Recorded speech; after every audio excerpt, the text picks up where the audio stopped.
Hi, I'm Jaden and I live in my self-converted minivan. It's a Honda Odyssey 2004 alongside my boyfriend who lives in a Ford Econoline. So together we get to play in the mountains and swim in the rivers, have campfires almost every night. It is such a cool lifestyle that I just started in May. I'm trying to be content with the minivan because it's not much space, let's be honest. And so dreaming about bigger vans in the future but also content with this one for now, that's where I'm at. In this video, we get up to a lot, from summiting mountains to installing solar panels and also just making some good meals, showing you the vans, an in-depth tour. This is my couch that converts into a bed.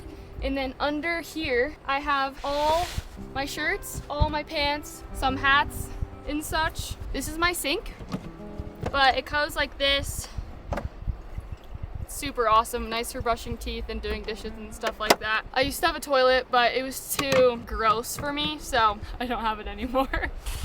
And then I keep my shoes under the seats. Pretty simple. This is my cooking setup. It's pretty basic. We just have 2 drawers right here. It has food, utensils, and then we put the stove on top, and that's where we can cook all of our food, our eggs, our breakfasts, our lunches, and our dinners. We never make lunch on the stove actually, so yeah. This is my coffee box. I have a mini espresso machine, a milk frother, an AeroPress, a hot water boiler heater, one of these things, what are these called? Spinny things? Whisk. A whisk. Yeah, crazy. I love coffee. And we even have a toaster. It's a game changer. Yeah, that's basically the van tour.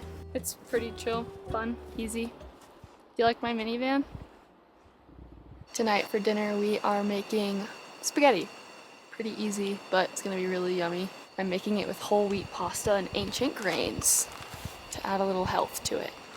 It's boiling. This is ancient grains and whole wheat. They're healthy. Why did I not do this correctly?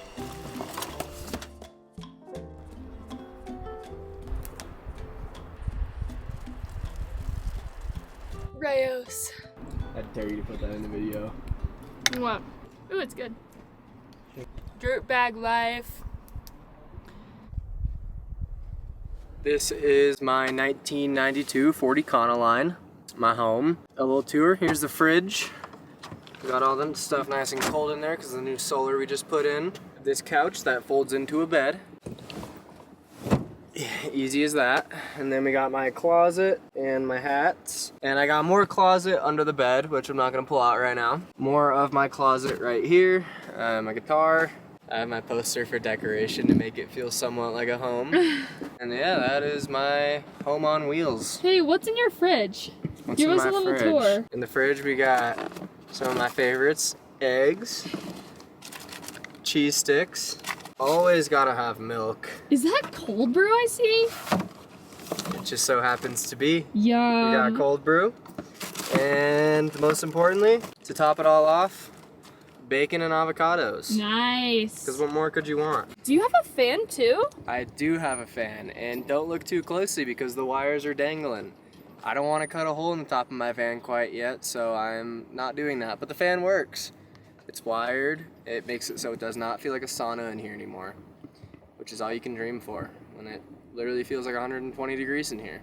So just a little backstory of how my boyfriend and I met, just to answer some people's questions. Around 2 years ago, we met at a mutual friend's cabin in Montana. I was visiting from the sailboat I lived on at the time. We clicked and hit it off. We hung out for a month, and then he had to go to college in northern Idaho, and I had to go back to my sailboat in Grenada. We really had no idea if our paths would ever cross again, just because of how different our lives were. I was living on the ocean.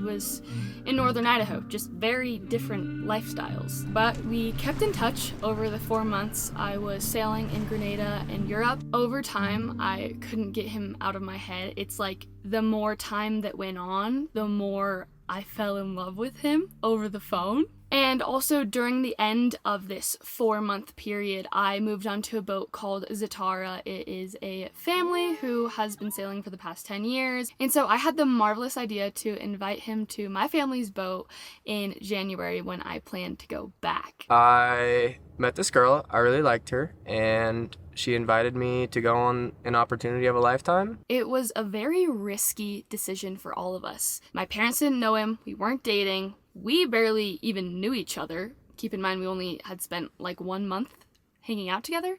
And he's in college, he's enrolled in college, and so... I dropped out of college and moved on to Teton sailboat because I was not really feeling school. I did not have the best mental health when I was there. Class is not where my brain excels. I cannot sit down for that long just listening to someone talk to me. And so when she texted me, hey, do you want to move on to my sailboat in the Caribbean? I was like, what better thing to do than leave school and go move on to a sailboat, which I don't recommend to everybody, but it worked out in my situation. No regrets, and my life has gone in ways that I would have never seen them going since then. So 10 out of 10, best decision I made in my life. Fast forward to now, 1 year and 7 months of dating. We're still happily going. Honestly, he's my best friend. We do everything together. And within that time, we've been to Bali, Australia, Tasmania, Guatemala, Canada. If you would have known what we have done the past year and 7 months in Montana when we met, what do you think your old self would say right now? I don't even think I would believe it. I can't even put into words when I look back at everything. All the people we've met, the cultures we've experienced, the experiences we've had.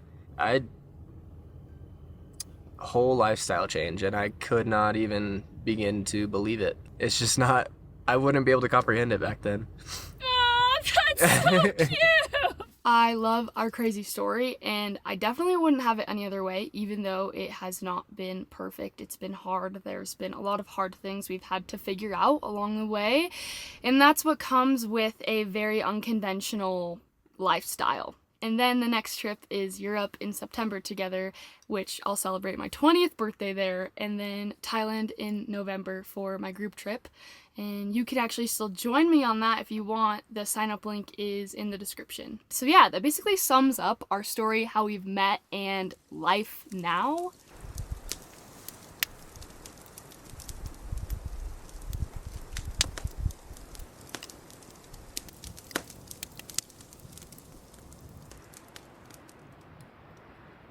This week we summited the South Teton, which is the 5th highest peak in the Teton mountain range. It sits at 12,519 feet. It's a 15-mile hike with 7,000 feet of elevation gain. It was a full day moving, so I really hope you enjoy. Hey, we're hiking the South Teton today. It's like 4 a.m. Bryce, where are you? Oh, there's Bryce. From the darkness. We got the running vests on. This is a new strategy we're trying out today. We are seeing the inversion over all the valley right now. Yeah, it's so sick. It's pretty cool. Woo!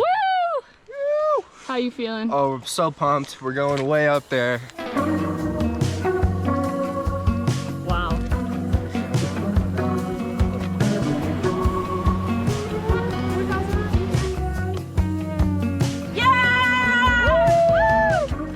We are in Garnet Canyon right now. This is the canyon you go to try to get it to the south. We're sandwiched in the clouds right now. We're above the inversion, but there's also a layer above us. Tegan has the liquid goo out. Ooh.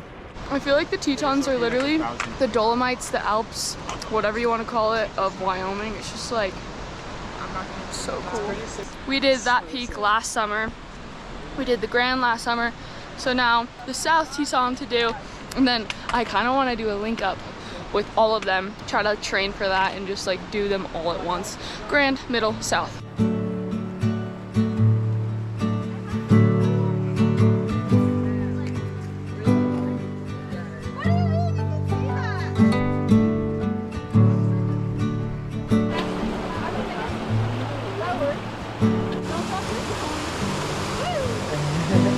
so many boulders to cross. We're getting closer, we just hit 5 miles.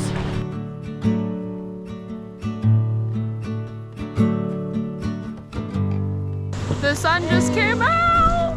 Yay. Time to go on the big glacier.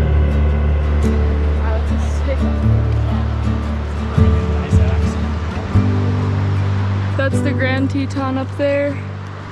Made it to the saddle. Look how cool.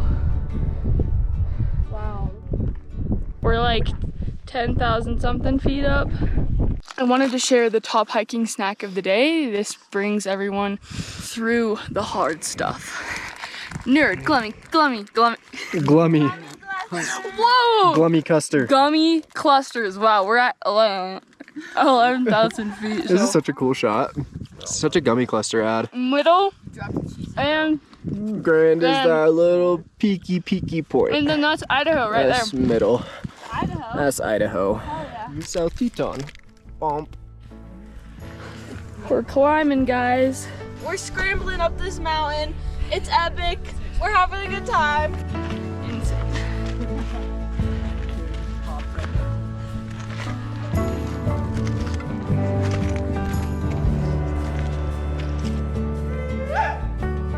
Yeah! The girls. Where's Bear? Just came up this couloir. Sorry, I didn't film it. It was a little bit sketchy. This is the other side of the Tetons. There's just like 360 views of mountains. It's so cool. Summit's up there. Let's go. Yeah, Madeline. Woo! Summit. We did it. We did it. Yeah. Woo-hoo! Oh yeah. What a dream. Dreamy. Get the full pano. Oh yeah. There was a plaque. Someone took it though, so there's no plaque, but that's it. I never could have imagined myself going from a salty sailor girl to a borderline mountaineer, but I love both so much. I don't know, it's like the perfect mix. The ocean and the mountains, I love it. We're going to install some Renogy solar panels on Bryce's van. They're like the Shadow Flux, so they're the newest solar panel creation, and we have no idea what we're doing. So it's going to be very interesting and fun to show you how unknowledgeable we are about all of this. We have no idea what we're doing, and it's slightly terrifying, but... Not a clue. Oh. And he just spilled coffee in my van, so... On my kneecap. So these are two 200-watt panels, right? Holy panel. It's huge. That looks so beautiful, actually.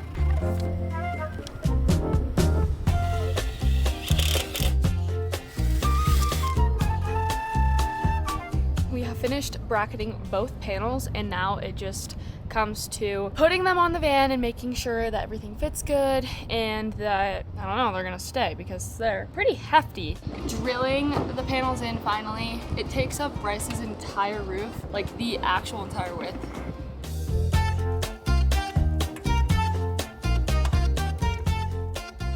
Okay, panels are fully put on, and now all we have to do is wire them to the solar controller, then to the external battery, then to the fuse block, and then to the fridge, which is gonna just be powered all the time. We're not gonna have to take our battery in and charge it and then have it charge the fridge and then have that drain the battery. So now it's just gonna be a continual source of energy. So next step in the process is stripping wire to go in these terminal thingies that you put onto the battery.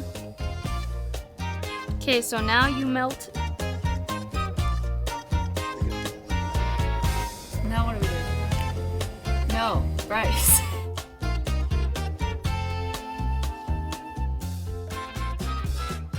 We don't know anything. Easy enough, eh? It's taken all day. I want to cry. I can't believe it. I'm actually gonna cry. Everything hasn't been working. Everything. Everything hasn't worked, but we got it to all work somehow. This has been the most technically confusing, frustrating project ever, but we finally got it to work. All the power is running correctly and our fridge is powered, so now we never have to worry about plugging in the fridge or worrying about it shutting off again. And everyone's probably like, oh, this is the easiest electrical project ever. Yeah, I'm sure it is if you know what you're doing. But we know nothing. We're just two kids who've never done electrical work in their life. If you've ever wired solar panels and done the whole shebang, it is just like a whole day project. So I'm proud of you. We did it. Thank you so much for watching this video. I really hope you enjoyed it. Don't be afraid to leave a comment. Tell me something interesting. Help me grow my brain, which obviously needs to keep growing.